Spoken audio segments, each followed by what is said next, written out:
Une odeur de café légèrement oxydé et d'ozone flottait dans la salle du conseil. C'était typique après une longue négociation de victoire. Les nerfs, la célébration et quelques synthétiseurs de boissons cassées créaient une atmosphère qui disait « Sommet de la paix, rencontre dortoir universitaire ». 12 représentants d'espèces étaient assis autour de l'énorme table en forme d'anneau, se prélassant, se perchant ou flottant à leurs places respectives. Les interfaces biométriques brillaient intensément sur la surface d'obsidienne polie. Flottant paresseusement dans les airs, il y avait des hologrammes, des cartes de guerre, des rapports de pertes et une reconstitution 3D en boucle du moment où le dernier bastion du trio a explosé d'ambition. À mi-chemin d'un discours extrêmement ennuyeux concernant la géométrie sacrée de la guerre et de l'honneur, le général Valor de la Confédération Slarax prenait la parole. À ce stade, la plupart des délégués avaient perdu tout intérêt. Sur son écran rétinien, un diplomate yoltien jouait au solitaire. Le colonel Archer, le liaison humain, buvait dans une tasse marquée « jus de diplomatie » qui contenait un liquide sombre et en colère. Dès que la reine Varelia du Dominion Elear se leva, la pièce devint silencieuse comme si la réalité elle-même avait été mise en sourdine. Au début, elle resta silencieuse. Faire cela était inhabituel pour elle. Au contraire, elle maintenait une aura de calme royal, alors qu'elle se tenait debout, ses longues robes blanches flottant derrière elle comme une brume solide. Des fils cristallins dans ses cheveux captaient la lumière des lampes creuses, faisant scintiller sa chevelure. Ses oreilles, néanmoins, étaient le point focal comme elles l'étaient toujours. Expansive et mince, se rétrécissant en pointes minuscules qui se courbaient à peine aux extrémités, ressemblant aux pointes de feuilles en faible gravité. C'était la seule caractéristique qui la distinguait des humains, mais elle suffisait à provoquer un léger malaise chez tout le monde. Une voix profonde et mélodieuse avec cette résonance troublante semblait qu'elle parlait directement dans votre circulation sanguine lorsqu'elle finissait par parler. Le Dominion a accepté les conditions de triomphe. La revendication des territoires et des dépouilles est par la présente abandonnée. Nous avons une demande singulière. Le choc et les murmures résonnèrent dans l'espace. Ce n'était pas ainsi que ces choses fonctionnaient. Pas même les Sarax qui adoraient les événements trop formels et comptaient en siècles ne pouvaient cacher leur surprise. Malgré sa maîtrise de l'Elentarin, le colonel Archer se pencha en avant et activa le traducteur du conseil au cas où la reine aurait développé une affection inattendue pour le ridicule. « Veuillez me dire ce que le Dominion veut », il demanda avec prudence. Verilia regarda autour de la pièce avec ses yeux argentés. Elle aurait pu demander des vaisseaux spatiaux d'autres mondes, des avancées technologiques, ou même l'accès à la base de données de divertissement sur Terre. Plutôt qu'un tas de choix douteux, elle parlait avec la confiance posée de quelqu'un qui passe une commande de thé. « Aidez-nous, s'il vous plaît !» Un long silence perplexe suivit. Elle cligna des yeux Archer. « Une personne. Est-ce vraiment seulement un oui? A-t-il un but spécifique? Non. En préférez-vous un? Tout ce que vous voulez, scientifique, diplomate, poète, fonctionne. » Tout en marmonnant quelque chose sur le fait qu'il avait prévenu les supérieurs de la nature imprévisible de la monarchie extraterrestre, Archer se pinça l'arête du nez. Finalement, ils ont cédé et ont laissé le Dominion choisir au hasard parmi un groupe de personnel non essentiel disponible. Le sergent Elias Drake a fini par être choisi comme un cadeau politique vivant alors qu'il était confiné dans ses quartiers en raison d'un incident malheureux impliquant une clé à plasma, un pari et un distributeur automatique. Lorsqu'il fut informé, sa réponse était loin d'être diplomatique. L'ennemi qui annonçait la nouvelle semblait vouloir être n'importe où ailleurs en s'exclamant « Attendez, attendez, j'ai été quoi sélectionné? Choisi pour quelle raison précise, faite de karaoké extraterrestre? Ma version de Bohemian Rhapsody est illégale, dans 17 juridictions différentes, je te le dis. En hommage à la reine Varelia du Dominion Elear, vous avez été convoqué. » Il attira le regard intense d'Elias. « Rendre hommage. Peut-être quelque chose d'aussi étrange qu'une chèvre cérémonielle ou un panier de fruits. Tu es comme un panier de fruits. » Après une semaine, Elias se retrouva à bord du Varelion, le vaisseau spatial personnel de la reine. Au lieu de voler, il glissait à travers l'espace avec la grâce arrogante d'un animal qui savait qu'il était spécial. Au lieu d'être construit, il avait grandi et était si vivant. La structure du bâtiment était une combinaison de cristal scintillant et d'os d'obsidienne, et ses passages pulsaient subtilement comme des veines. Il espérait qu'elle pourrait s'enquérir de sa journée. Il a été conduit dans une pièce qui ressemblait davantage à un spa de luxe minimaliste qu'à une cellule de prison. Les murs brillaient avec des paysages personnalisables. Un distributeur de nourriture semblait savoir qu'il aimait ses nouilles, avec un niveau d'épices capable de provoquer de légères hallucinations, et un placard contenait des vêtements parfaitement à sa taille, même s'ils n'avaient jamais été mesurés. Et puis elle est apparue, avec seulement le doux son de la sonnette et la présence d'une femme mystérieuse qui semblait habiter chaque espace, et chaque temps, il n'y avait ni sentinelle ni trompette pour annoncer son arrivée. Ses yeux étaient illisibles alors qu'elle se tenait à la porte l'observant. Elle avait une expression qui pouvait être décrite comme amusée, intriguée, ou les deux, et il ne pouvait s'empêcher de remarquer d'abord ses oreilles. Elle a dit que le sergent Elias Drake, un ingénieur humain qui avait été rétrogradé 2 fois et réprimandé 5 fois, avait essayé de réparer un avion de chasse avec une fourchette et du chewing-gum. Selon lui, c'était une nouvelle technique. Tu es arrivé 2e au concours de mangeurs de hot-dog de la station Mars et tu as été décoré 3 fois. Il pouvait voir qu'elle essayait de cacher un sourire car elle inclinait légèrement la tête. « Tu n'es pas ce à quoi je m'attendais », remarqua-t-elle. « Ma vie s'est déroulée comme ça, madame. Je ne m'identifie pas comme une femme. Mon titre est reine. » « D'accord, je comprends. Pour quelle raison suis-je ici, votre majesté? Quelqu'un pourrait-il me garder captif? Encourager un intérêt pour les différentes cultures. » En entrant dans la pièce, son calme presque apaisait le caractère surréaliste de la situation. « Elle m'a dit que tu étais ici. Vous avez eu une personne parce que j'en ai demandé une, n'est-ce pas? » Pas du tout inhabituel. Cela se produit fréquemment. Par exemple, servir comme juré. Ma compréhension de cela est limitée. Rassurez-vous, presque personne ne le fait. De près, elle a avancé. Pas dangereux. Plutôt comme quelqu'un regardant une boîte à énigmes dont sa propre blague venait d'être chuchotée. Maintenant, il pouvait voir que son teint réfléchissait la lumière, comme de l'eau, que ses cheveux défiaient la gravité dans une certaine mesure, et que ses yeux manquaient de blanc, mais possédaient un argent doux, ondulant et fluide. À l'exception du couloir menant à la porte argentée, vous êtes libre de parcourir tout le navire. Ce n'est pas acceptable. Je comprends. Passage intérieur sans accès. Je ne l'ouvrirai pas immédiatement après votre départ. Elle hésita. Un sens de l'humour. Assez intrigant. Ne t'inquiète pas, tu t'adapteras. Les gens en rient lorsqu'ils sont confrontés à l'inconnu terrible. Trouvez-le dans le manuel. Le manuel est manquant. Précisément oui. Chapitre 1. Lorsqu'il s'agit de membres de la famille royale, il est extrêmement inapproprié de se porter volontaire. Rien d'autre n'a été dit avant son départ. Un faible sifflement s'échappa du plafond de la porte derrière elle.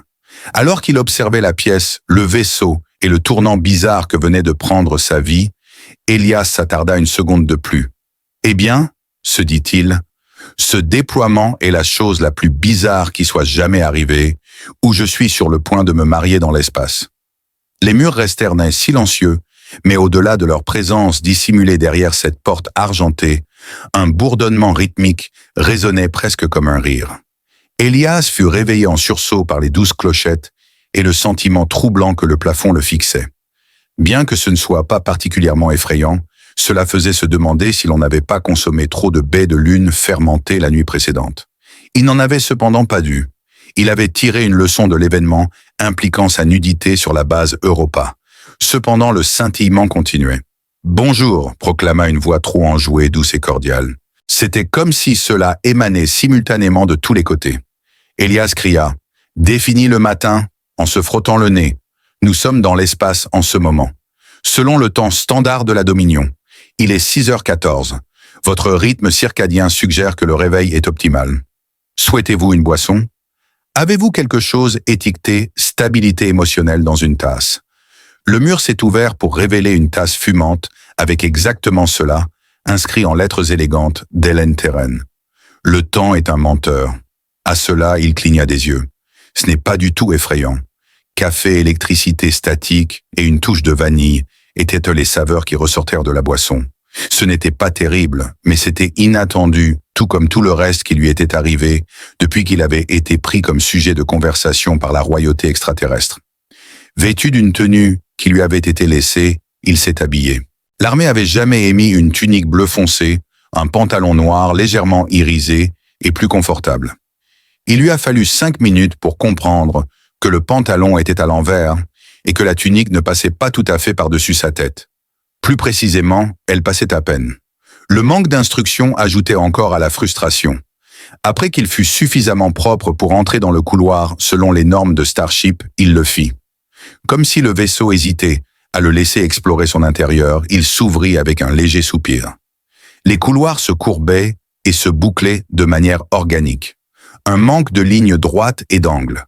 Les murs pulsaient subtilement d'une douce lumière blanche et de temps en temps, des portes scintillaient brièvement avant de disparaître comme de timides spectres. Il parvint à déchiffrer les glyphes lumineux étiquetant une arche, même s'il n'avait aucune connaissance de la sphère de méditation, Hélène du jardin culinaire ou de l'armurerie. Certainement pas un trou noir. Ce serait une exagération extrême. Plusieurs membres de l'équipage passèrent près de lui alors qu'il marchait sans but. Ils partageaient tous les mêmes traits grands et pâles, des attitudes tranquilles et des oreilles distinctives. Quelques-uns hochèrent poliment la tête. Personne ne lui prêta la moindre attention. Quand un jeune policier le vit, il se retourna et marcha droit dans un mur où il murmura des excuses avant de s'enfuir. Le Messaul, du moins, c'est ce qu'Elias pensait, finit par lui apparaître. Avec des tables brillantes qui changeaient de hauteur selon l'approche de chacun et des arbres en cristal défiant la gravité émergeant du sol, la pièce était lumineuse et sereine, même si les Éléars avaient manifestement pris l'idée du désordre comme une insulte personnelle. Alors que les membres de l'équipage s'asseyaient pour un repas, ils mangeaient dans un silence relatif avec des plateaux de nourriture flottant patiemment autour d'eux.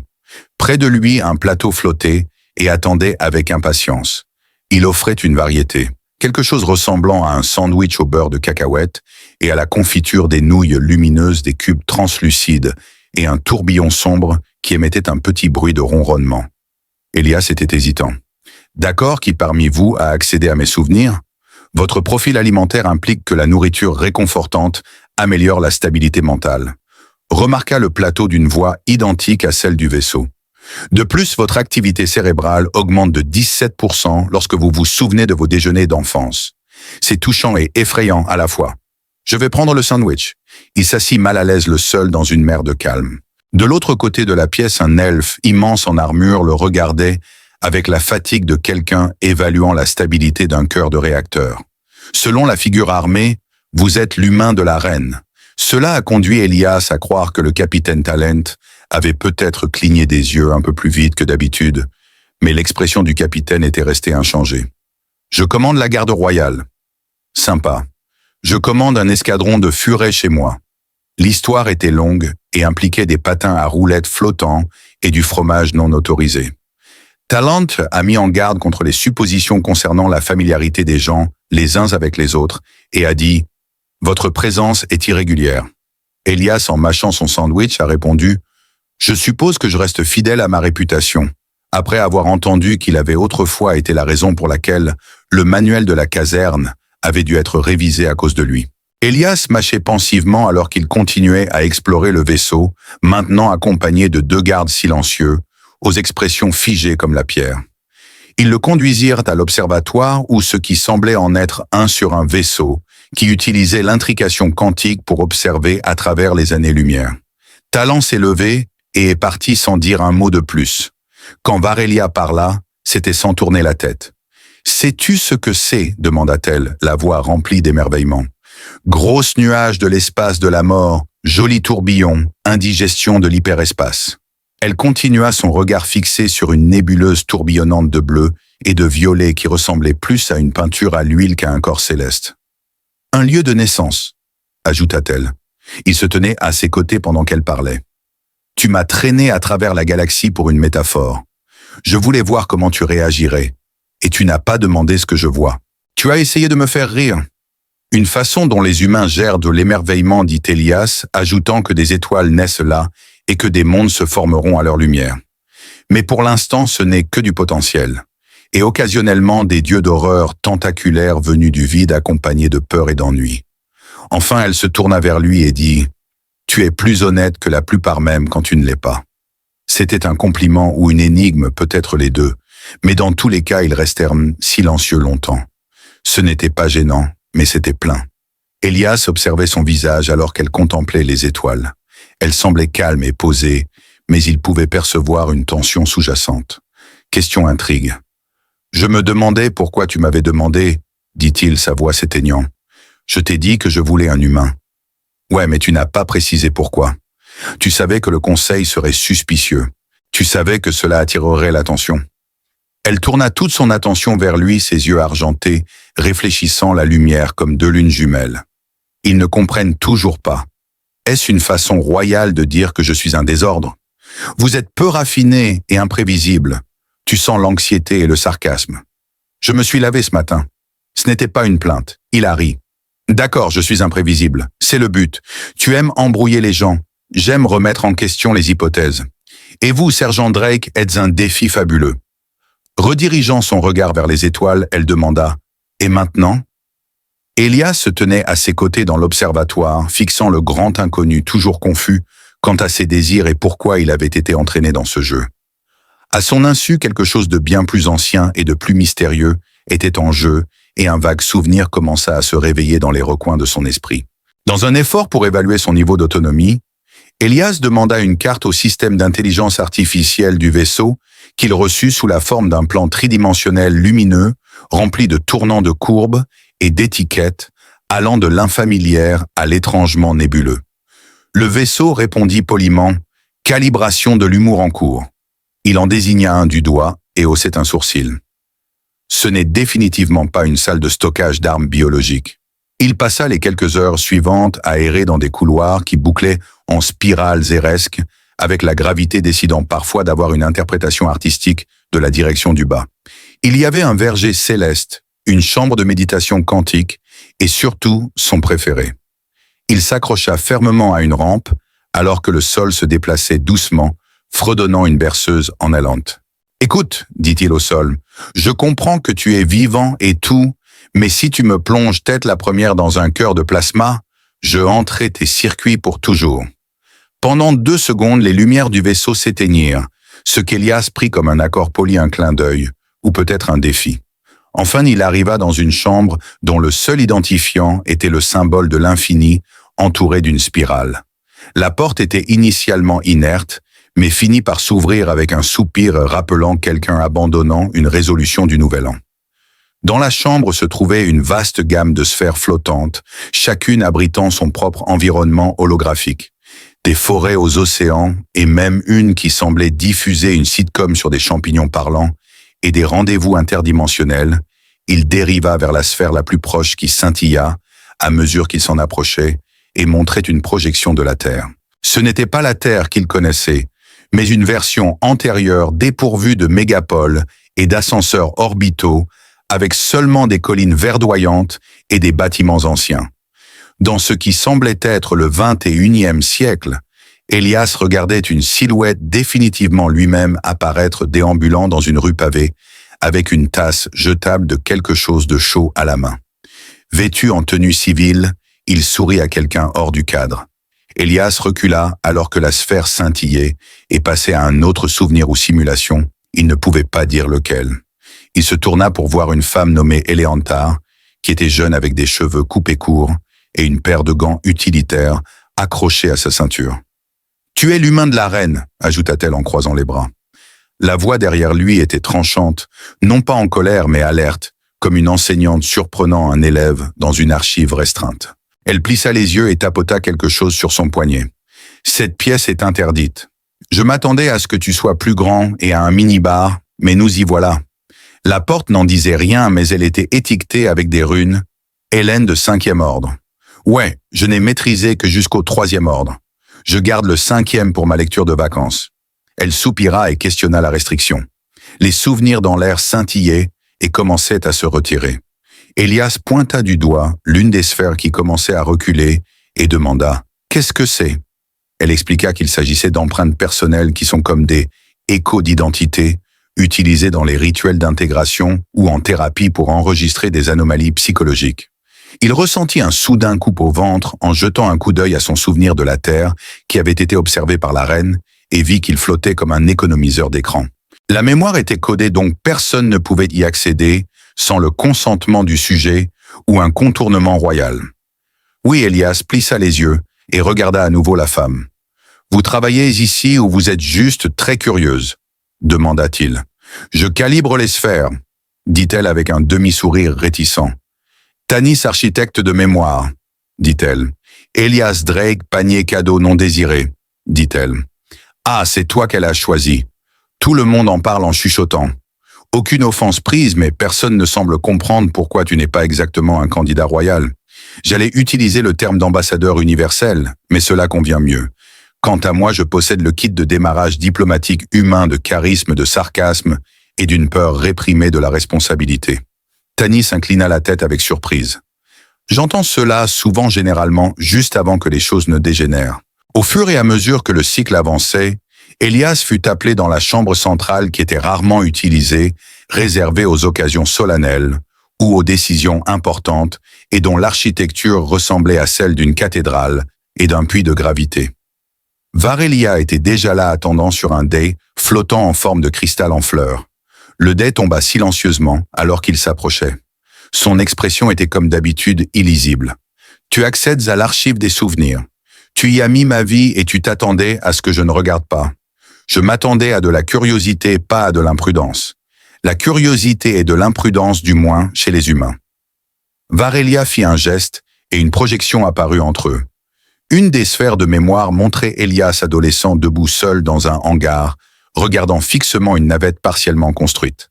Ses mains étaient sales et son visage trahissait une détermination inflexible. « Celui-là, dit-elle, tu es retourné à ce souvenir 5 fois et je voulais revivre la sensation. Je voulais me souvenir de la ténacité de cet enfant qui osait imaginer faire quelque chose de rien avant les médailles et les officiers de cour. Tu es toujours cette personne. » Après un long moment, Elias se redressa et remarqua « D'accord, tu t'es bien amusé. » Son expression trahissait sa surprise. « J'ai touché des bulles de mémoire, goûté à la cuisine psychique et exploré votre navire organique enchanté. Expliquez-moi juste pourquoi je suis ici, s'il vous plaît. » Alors qu'elle se levait lentement, ses robes flottaient comme la lumière de la lune. Parmi les premiers Éléantars, il y avait un mythe sur un monde qui a depuis disparu. Ce monde était un reflet d'une autre. Certains croient que c'était la Terre, tandis que d'autres le rejettent comme n'étant rien de plus qu'une histoire. Quoi qu'il en soit, il parlait d'un lien ancien brisé et en besoin de réparation. « Et vous croyez que je ne suis qu'un morceau manquant de ce puzzle? Je crois que vous représentez une menace plus grande, déclara-t-elle. Son cœur battait plus fort qu'il ne l'aurait souhaité alors qu'il la fixait. Derrière lui, les sphères de mémoire scintillèrent à nouveau l'une, pulsant avec un rythme léger, en accord avec celle de la porte argentée. Essayait-elle de lui dire que même parmi les étoiles, nous ne sommes pas seuls dans nos imperfections? Il a ri à moitié incrédule. « C'est ça, tu m'as choisi parce que je suis un conte de mise en garde. » Non, dit-elle. « Je t'ai choisi parce que tu ne sais pas ce que tu as oublié. » Elias n'était pas préparé à la porte argentée pour plusieurs raisons, la plus importante étant qu'elle n'était pas là la veille, et secondairement parce que son bourdonnement ressemblait à celui d'un chat sur le point de faire de la physique quantique.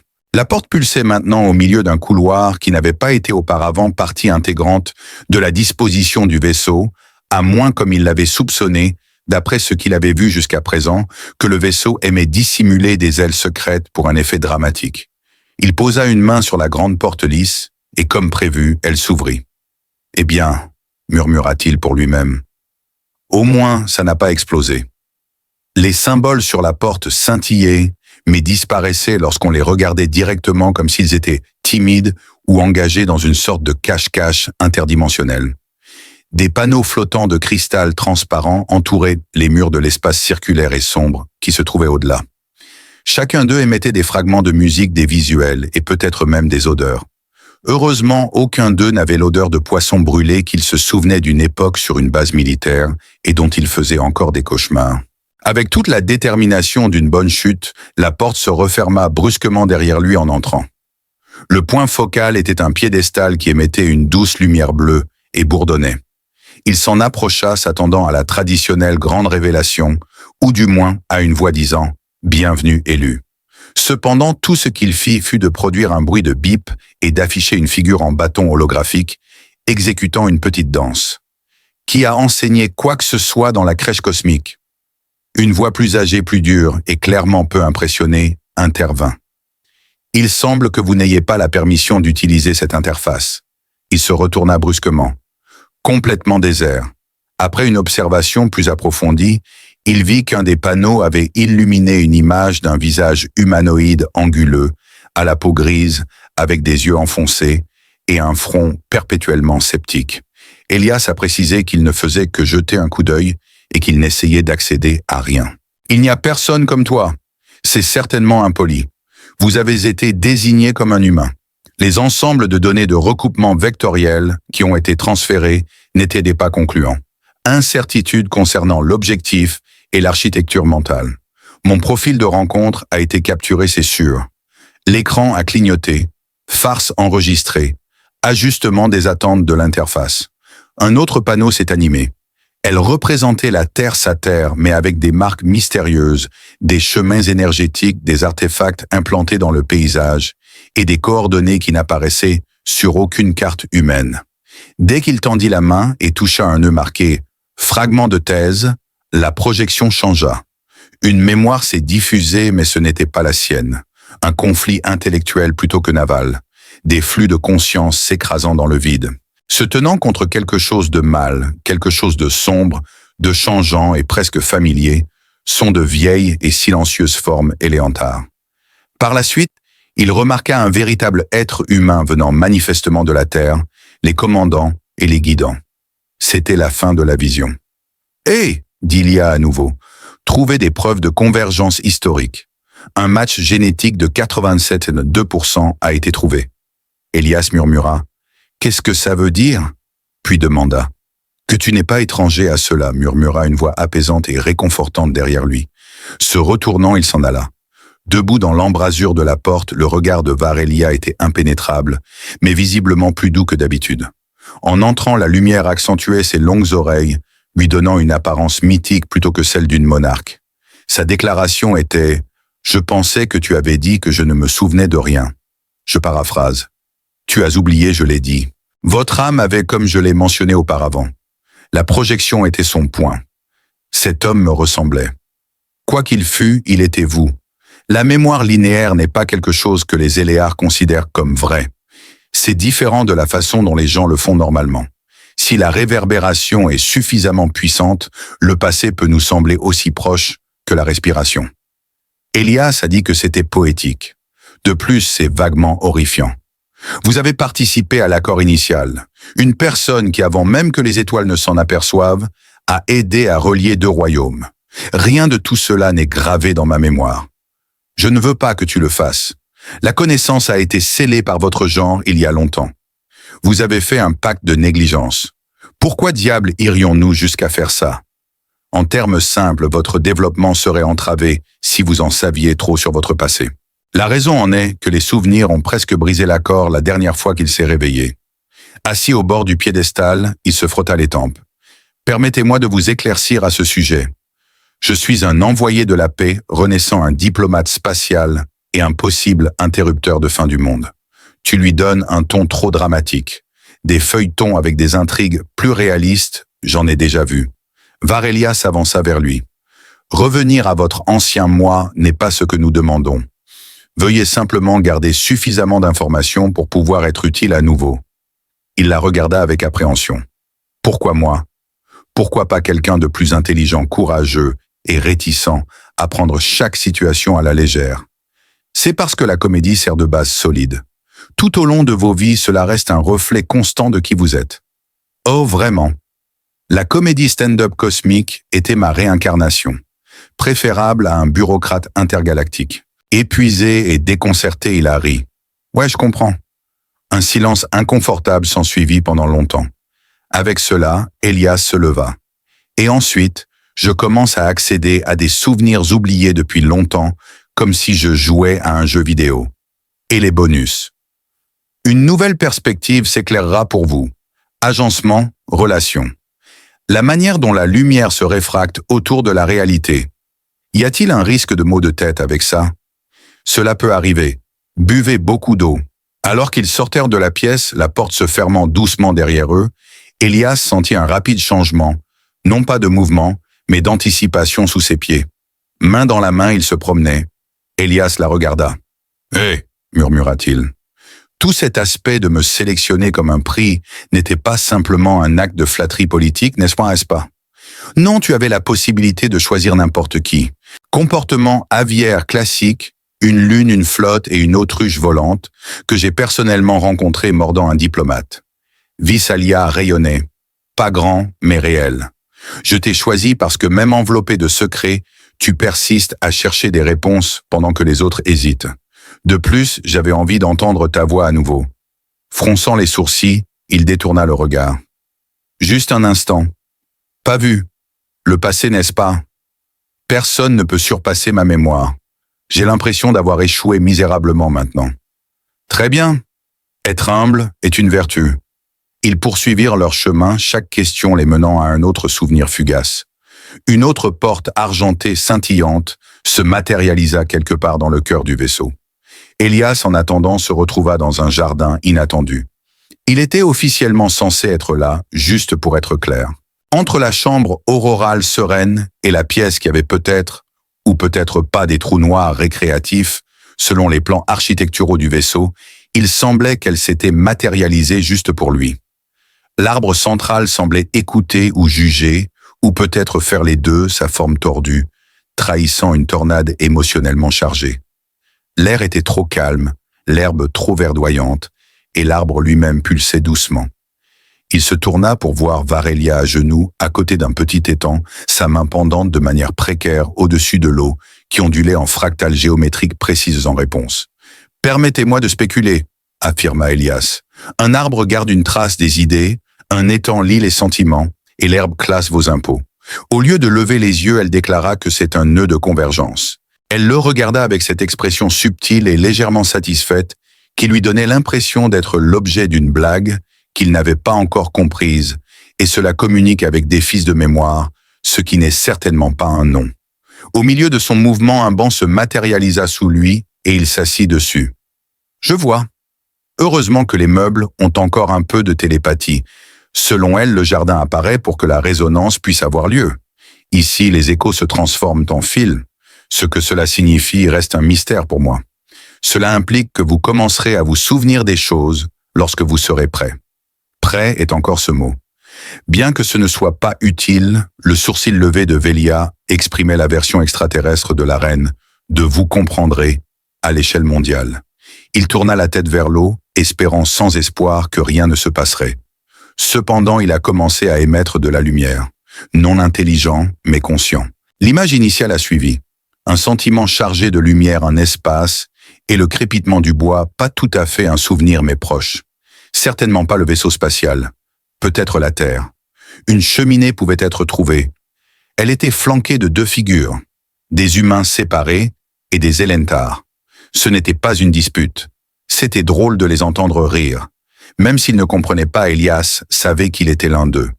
Puis, il y eut un bruit soudain et aigu, un couloir enflammé, des cris de panique, le retour des deux figures, cette fois courant, avec l'une d'elles blessée, une barrière s'effondrant, et la séparation réticente de leurs mains. C'était une image brisée. Elias sursauta en arrière. Sa respiration était irrégulière alors que l'eau gelait. « Ouais », murmura-t-il. « Certainement pas un souvenir de vacances. » Virilia resta immobile. « Tu étais au cœur de tes derniers moments dans quoi mon existence précédente dans l'accord. Ce jour-là, il s'est brisé. Il semble que nous ayons manqué la phase joyeuse. Ton souvenir est embrouillé. Tu as un processus mental très différent. Cela m'a peut-être trompé. Une fois après avoir oublié mon mot de passe pendant 3 ans, je l'ai rappelé quand j'étais sous la douche. » Elle a souri, vraiment souri. Et Elias ressentit un léger mais perceptible soulagement de la pression sur sa poitrine. « J'ai des questions, » déclara-t-il enfin après une brève pause. « Des centaines comme il se doit. Alors pourquoi tout s'est-il effondré? Pour quelles raisons les gens ont-ils décidé d'oublier? Quel rôle ai-je joué précisément? » D'un pas vers l'arbre, Virelia tendit la main et toucha un nœud dans l'écorce. Un subtil éclat apparut dans le jardin. « Elle t'a dit que tu avais décidé. Tu as renoncé à la mémoire pour rester en vie. Tu étais assez sage pour savoir qu'à l'époque, l'information ferait plus de mal que de bien. On dirait que je serais une personne difficile à côtoyer.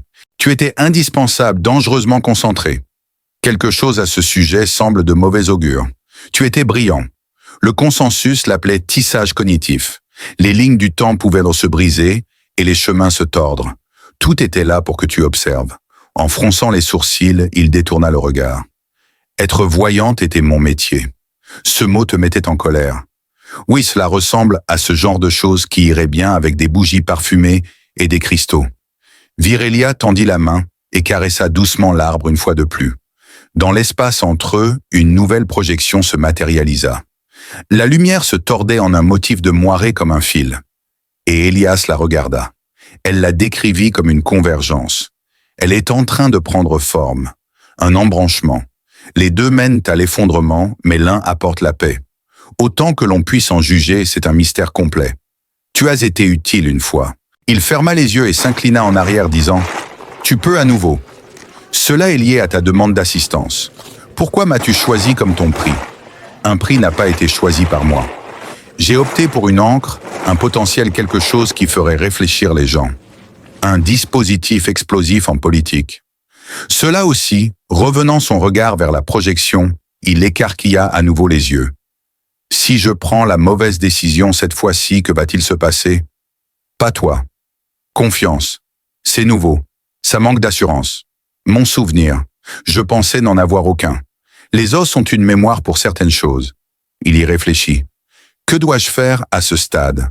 Reprendre le tissage des timelines. Mon charisme excentrique et ma douleur, longtemps enfouie, seront-ils suffisants pour sauver l'univers ? Tu dois d'abord rencontrer quelqu'un.